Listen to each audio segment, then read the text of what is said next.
जय हिंद दोस्तों, कैसे हैं आप लोग। आई होप आप लोग अच्छे होंगे और आप लोगों की तैयारी भी अच्छे से चल रही होगी।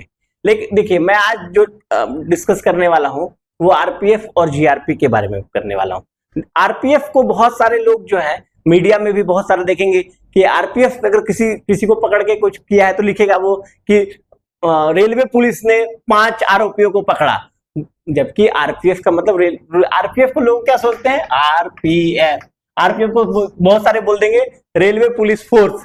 रेलवे पुलिस फोर्स 90% आदमी मैं बोलता हूं आरपीएफ को रेलवे पुलिस फोर्स बोलते हैं, जबकि ये है रेलवे प्रोटेक्शन फोर्स। आरपीएफ का मतलब रेलवे प्रोटेक्शन फोर्स, ठीक है। और इसी देखिए, रेलवे में 2 एजेंसी काम कर रही है, सुरक्षा के लिए 2 एजेंसी काम कर रही है। एक आरपीएफ जो कि केंद्र की अपनी पूरी तरह से केंद्र की अपनी वो है, और एक जीआरपी। जीआरपी क्या है? Government rail police.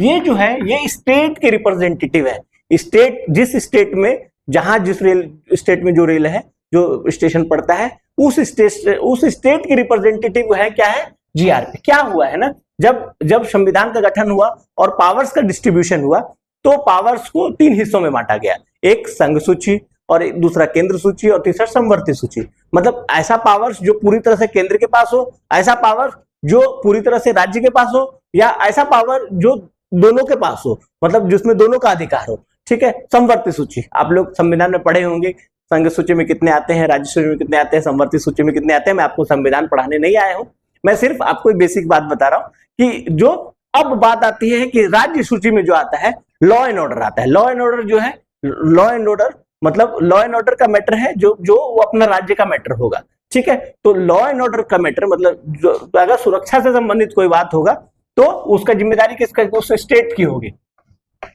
स्टेट की होगी। जिस स्टेट में जहां जैसे रेल, तो आप समझिए कि रेल जो चल रही है वो कोई ना कोई स्टेशन कोई हर स्टेट को पार करके कहीं ना कहीं हर स्टेट में चल रही है। तो जिस स्टेट में जहां चल रही है वो अपना सुरक्षा के लिए अपना स्टेट अपना मतलब लॉ एंड ऑर्डर को बनाए रखने के लिए अपना जीआरपी थाने का वहां पर पोस्टिंग करता है, जीआरपी थाने का गठन होता है। तो अब एक थाने के अंदर में जुडिक्शन होता है कि भाई एक थाना है, जैसे यहाँ पर हम बता रहे हैं बालेश्वर थाना है, बालेश्वर में जीआरपी थाना है। जीआरपी थाना में का जुडिक्शन है 50 किलोमीटर, यहाँ से लेके मतलब बंगाल के बॉर्डर लक्ष्मण नाथ स्टेशन तक है, तो वहां तक उसका बॉर्डर है। तो 50 किलोमीटर का जुडिक्शन है। 50 किलोमीटर की दूर में आईपीसी और सीआरपीसी, मतलब सीआरपीसी रिलेटेड, मतलब जैसे चोरी हो गया, डकैती हो गया, लूट हो गया, बलात्कार हो गया, ट्रेन में कुछ किसी प्रकार की घटना होगी, तो उसमें मामले में क्या होगा? एफआईआर जो होगा वो जीआरपी दर्ज करेगी और उसका मामले का जांच करेगी। उसमें जो भी अपराधी होंगे उसको पकड़ के न्यायालय में फॉरवर्ड करेगी, ठीक है। अब आता है आरपीएफ। क्या है? रेलवे की अपनी फोर्स है। रेलवे का ये केंद्र की पूरी तरह से केंद्र की अपना बल है। तो ये इसका काम क्या है? रेलवे आरपीएफ का बेसिकली काम क्या है?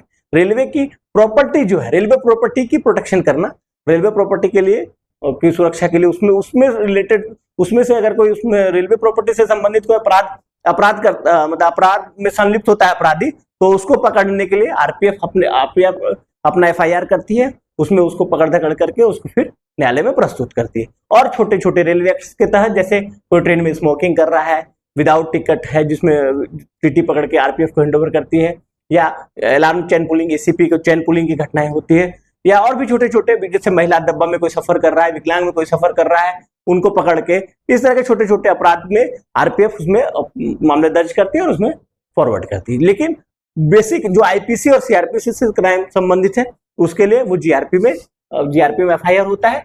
यहाँ पर आप जाएंगे और एफआईआर होगा। आरपीएफ जैसे बहुत सारे ऐसे हैं जिनको पता नहीं है, आपके जैसे आपका मोबाइल चोरी हो गया, आप उतरे तो आपको सामने आरपीएफ थाना दिखा, आरपीएफ पोस्ट दिखा, आप चले गए कि सर मेरा मोबाइल चोरी हो गया, ऐसा ऐसा, मैं यहाँ से यहाँ सफर कर रहा था।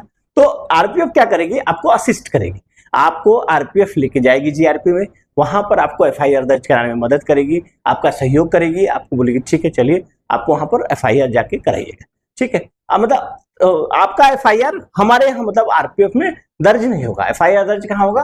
क्योंकि ये जो है आईपीसी सीआरपीसी से रिलेटेड मैटर है, चोरी, तो वहां पर उसमें आपको जीआरपी थाने में ले जाके जीआरपी में आपका मदद करेगी। आरपीएफ क्या करेगी? आपको असिस्ट करेगी, आपके एफआईआर को दर्ज कराने के लिए मदद करेगी, ठीक है। अभी ये क्लियर हो गया कि जीआरपी का मतलब है गवर्नमेंट रेल पुलिस। ये इसका जो स्पेशली कोई देखिए, जैसे आरपीएफ का स्पेशली भर्ती निकला है अभी कांस्टेबल, सब इंस्पेक्टर का। लेकिन जीआरपी का भर्ती, स्पेशली जीआरपी का भर्ती नहीं निकलता है। जीआरपी कहां से आती है?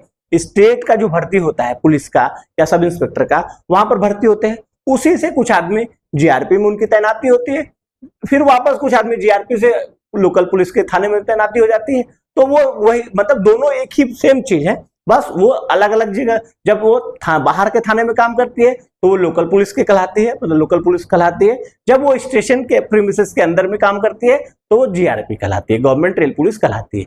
ठीक है, दोनों एक ही बॉडी, बस वो काम करने के जगह के ऊपर निर्धारण है कि आप अगर लोकल में काम कर रही है वो लोकल पुलिस कहला रही है, वही वो स्टेशन में काम कर रही है तो वो जीआरपी, गवर्नमेंट रेल पुलिस कहला रही है। और जहां तक उनके सैलरी का भी है, क्योंकि वो रेलवे में काम करते हैं, तो उनका जो है रेलवे उनके सैलरी का आधा हिस्सा गवर्नमेंट को पे करती है, उनकी सैलरी का, और अलाउंसेस का आधा हिस्सा रेल उनको, मतलब उनको पे करती है। और भी कुछ मामले में, जैसे कुछ रन ओवर हो गया या इस तरह की कुछ घटनाएं हो गई जिन पे डायरेक्टली जीआरपी को कुछ पैसे की जरूरत होती है, तो रेलवे उनको जैसे उसमें तत्काल में प्रोवाइड कराती है। मतलब मामले की जांच में अगर उनको कुछ, जैसे कहीं दुर्घटना हो गया, रन ओवर हो गया, किसी का कोई ट्रेन से कट गया, तो वहां पर उनको कुछ जरूरत होता है स्वीपर्स का या वो गाड़ी का, तो उस तरह की चीजों के लिए कुछ उनको अमाउंट का जरूरत होता है, तो उनको रेलवे तत्काल में कुछ उसमें पैसे मुहैया कराती है, उसमें जिसको उनके जांच में उनको सहयोग मिल सके। ठीक है, और किसी प्रकार का कोई कंफ्यूजन होगा तो आप लोग कमेंट्स में पूछेगा, मैं आप लोगों को और फिर कमेंट्स में बताऊंगा। ठीक है, थैंक यू।